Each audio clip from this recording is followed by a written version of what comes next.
Oh, how beautiful. I love owls. This will resonate for you if you're looking at this in the perspective of from your sun sign, your sun being in Gemini. This is based on that. Or your rising sign being Gemini, or your moon in Gemini. If it doesn't resonate for you, it's not for you. Maybe check the rising sign and see how that resonates. I'm going to pause this while I find it in the book to save time and then read it from the book. What a beautiful card. Okay, so we have it here. Owls are wisdom, intuition, insight.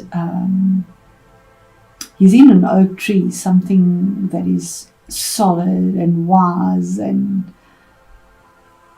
then we have the ivy. Ivy creeps slowly. It's all like Saturn type energies, something, and wisdom and insight. But the key words for owl is detachment, wisdom, and change. Now, it did come out the right way. So your North Node in your first house of changes for self on an emotional level is the meaning of this card for that eclipse that is happening. It says that the owl teaches us the wisdom of turning a disadvantage into an advantage. For most birds, the coming of darkness renders it impossible for them to feed, but the owl's exceptional hearing enables it to pick out and swoop on unsuspecting prey during the night. Twilight has been described as owl light, and going for a quiet walk in the woods at the shimmering time of twilight is an excellent way to develop the sensibility to the other world and the inner soul of nature. You may feel drawn to a study of esoteric lore or clairvoyancy. Working with the owl is your ally, as your ally will help you to do this. Now, I'm not suggesting you do that in Africa, sadly, because being on your own in any nature area that isn't protected is very unsafe, and you need to use the wisdom of the owl. That is so sad. It is so beautiful, our country, and yet it is so unsafe as well, and you need to use the wisdom of the owl. So that is what is being eclipsed in for you. The other end of owl, which is the south node, and this eclipse has already started in Sagittarius, would be your 7th house. So that also, it's lunar. The 7th house is about your spouse and your partner and the other person, where your first is about you. So on an emotional level, it's about the giving and receiving, and your balance of power issues on an emotional level, and how you relate to others, or your attitude to cooperation with others as well. And the reverse side of that is that you're dealing with is that you may need to be wary of withdrawing too much from the world. An ability to be detached and discerning is an asset, unless it becomes a defense against being fully alive with all the vulnerability it entails. Perhaps there is not such a need for secrecy or holding back. The owl can signal a time of change, of initiation, and of new beginnings. It can portend the death of one thing, but also the birth of another. An old Sussex saying is, when owls whoop at night, expect a fair morrow, expect a bright dawn, and it will surely come. How beautiful is that? So on both levels, it's very positive for you, Gemini, very positive. Okay, Gemini, so we start off with justice, and this could be dealing with the legal situation. Remember, it's a general reading, so put it in the situation you find yourself in. You could possibly be dealing with a Gemini, your own energy, or with a Libra as well. So the justice card is about karmic justice, about dealing with legalities, but there's some form of unbiased choice in this month that comes through, and some form of fair justice that brings about balance, equality, in a very pure way.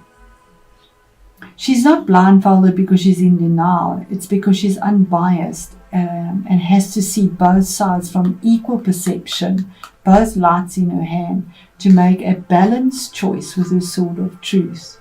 And this justice comes through. I do feel maybe by the 11th of the month, that's a possibility that there's some significant change that comes through of November, or dealing with authority, maybe around money, an opportunity for money, investment, property, being really wise about something. Pentacles is earthiness. It's something of value, something of durability, but there's an opportunity here of investment in a workplace, a career, security, a home, a relationship,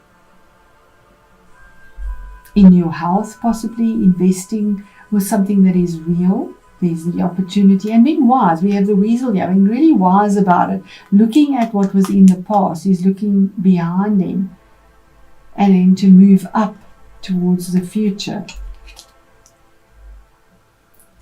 And then taking stock of what you've nurtured, what you've planted, what you've taken care of.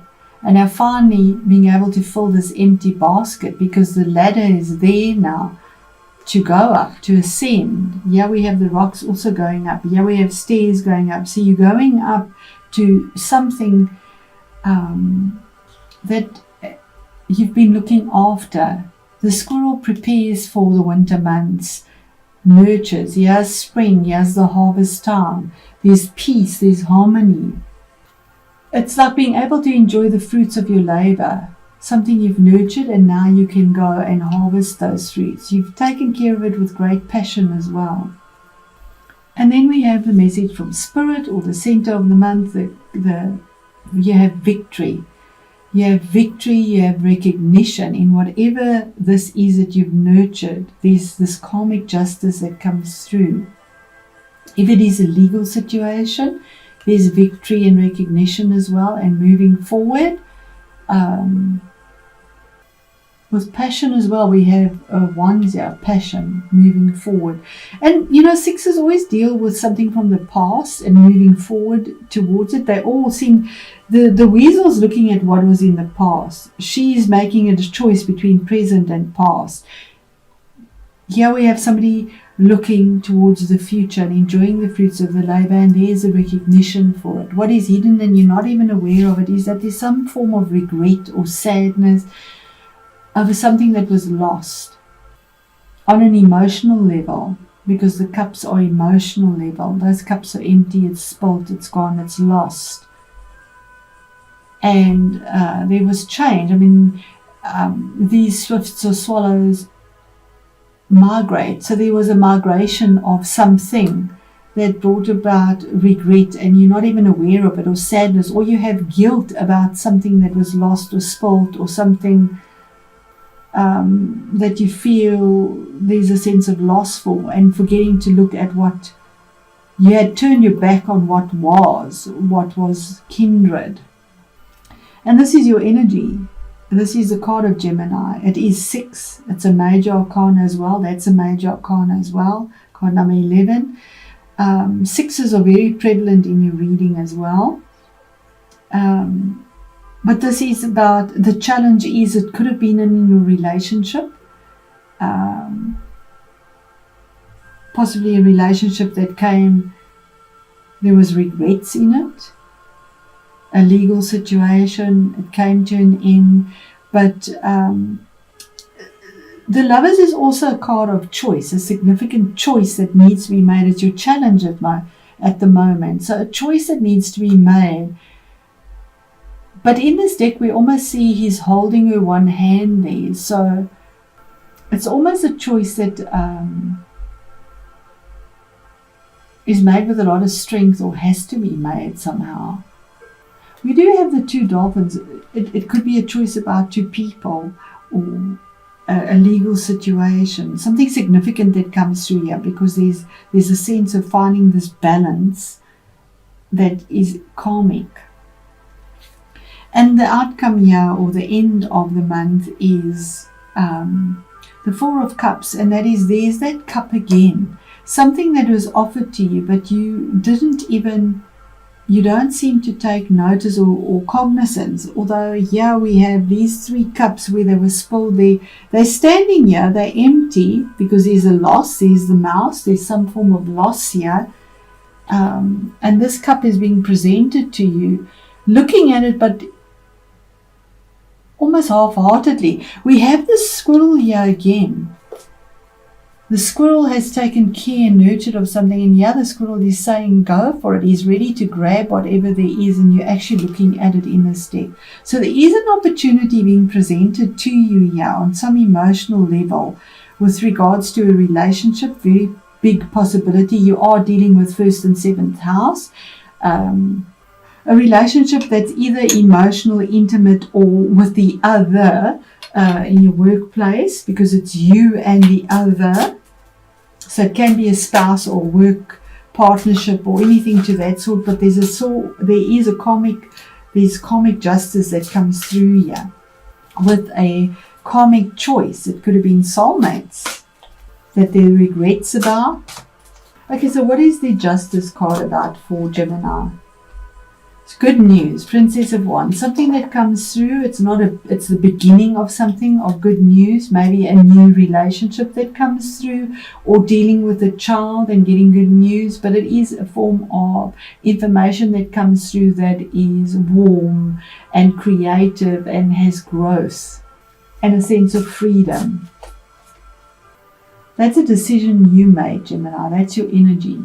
Air energy, King of Swords. It can be legal, it can be a lawyer, it can be somebody in the defense system, anything that is where you're using analytical abilities, your intellect. So a lawyer definitely falls into that, or a surgeon, even a surgeon, something that you've invested in, or a choice that was made, there were regrets. But there is victory here. That is a choice and a decision that is made that changed your outside world with something that you invested in. Again, same as this, Four of Cups. Something you have a regret about. You've lost something. These cups are also empty. They've fallen over. You're kind of like pondering it here. But there's this offer that is full there. There is an opportunity for some new opportunity in love, in happiness. But you almost turn your back on it. It's sort of hidden, but it's there. 4 is about grounding it. It's almost like passionately you would rather dream about what was instead of look at what is, or what could be, or what is still possible and being presented within a relationship or a work situation. It's that constant longing and never being satisfied, because the thoughts and the mind is on what is lost and gone. I mean, what is gone is gone. You have it 3 times here. There are the 3 cups empty. Here are the 3 cups empty. There are the 3 cups empty. Opportunity, opportunity, opportunity behind you, but you've got your back to it. Yeah, you're looking at it, but sort of half-heartedly, a half-hearted attempt. There's something you defended. It could have been a relationship that came to an end, or a work situation, but there's defensive energy here. Defending yourself from the opinions of others. The 7 of Wands is you turn your back on something and you face the front of it. You face the insights or the onslaught of the opinions from others. You're on higher ground. You draw a boundary line, and he's actually defending this in quite a strong way. He's got his 1 foot on the wall already, the boundary, and he's picking up the other one to say, I'm on higher ground. You're not getting past this point. That's what it is. So it could have been something to do with a legal situation that is finally coming through to an end, a closure.